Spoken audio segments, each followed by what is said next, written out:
I'm kind of cheating today because while I'm doing a live recording, I'm also recording an episode for my podcast, the Podcast Guesting for Business Growth. And what I want to talk about is last week, the 3-day training workshop that I did, Podcast Guesting Prep School, all around getting your plan, your media campaign plan in place to really leverage podcast guesting to get where you need to go. And the basis of it all was vision, a vision for what is possible, what you can be doing with podcast guesting. And we did that by looking at 6 case studies of women and social impact leaders who have really moved the needle in their career, in where they are, their positioning, established their authority, and have gotten to a place where they are owning their space in the last year, starting from a media campaign, all based in podcast guesting, and spiraling out from there to encompass all different modalities and to get them to where they want to be and achieve what they want to achieve. And it has been thrilling to see in the last year some of these Take No Prisoners campaigns and what these women have done to establish their authority, get known, and to own their space. These women that were profiled in the workshop know that this is a strategic media campaign. They know that this is brand building and this is reputation management. And they know that each guest appearance they make is a stepping stone that's getting them closer to their goals and where they want to be, both in their business, in their personal life, in their positioning, and what it is they want to achieve. And they also know that none of this just happens by accident, by just occasionally going on a friend's podcast and chatting about whatever topic happens to come up or whatever transpires in that podcast interview. All of those women started with their goals. Where did they want to be in 1 year? Where do they want to be in 5 years? How do they want to be known? What do they want to be known for? What are the changes and the impacts that they want to make happen? And where do they need to be seen? And by whom? What do they need to be saying and what do they need to be doing when the right people find them? And that's where you need to start. And that's what we were doing in this 3-day training workshop.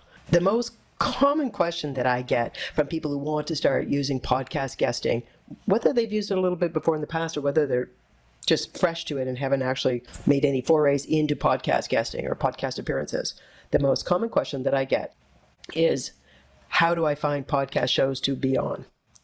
There is definitely a process for doing that. There are companies based in doing that. And it is a time-consuming process when you do it right.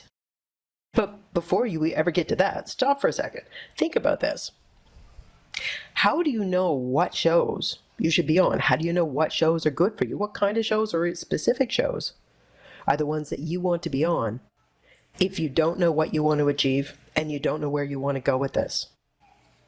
If you're in the middle of a big city, you wouldn't just jump on any bus and hope that it took you to the right place for you, would you?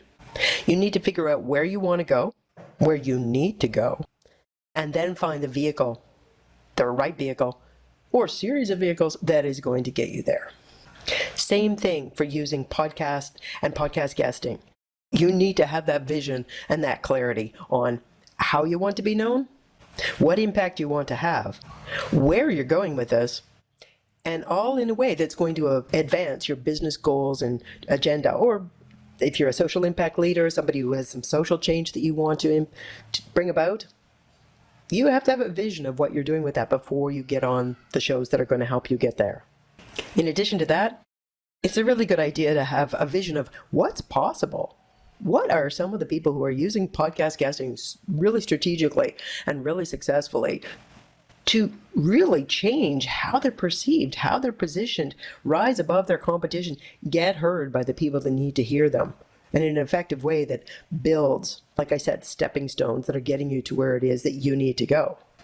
You need to have a vision by looking at the examples, the case studies of what they're achieving with this, to just ignite your imagination and give you some ideas about how you could be using podcast guesting effectively to make happen what you want to happen. Like I said, it was powerful sharing all these possibilities and at the same time watching the realizations drop in for helping to develop the strategy that will take the women that were in my workshop, these powerhouse women who have a mission, they have ambitions, and they have a wealth of value to be sharing with the world. A world that needs to hear them, to take them, a strategy that's going to take them to new heights, to get them seen on shows on new stages to get heard and to have the impact that they need to have. One of the things that came up again and again, the things that they knew that they wanted to achieve with this, is to establish their authority and to own their space. To be the voice, to be the face, to be the person that people associate with the mission that they're on. We're running the Podcast Guesting Prep School every month to help more people who have a mission, a vision, a message that needs to be heard, to get their vision, their clarity, and to get their strategic plan in place that's going to make that happen, and to use podcast guest appearances as the jet fuel for their journey.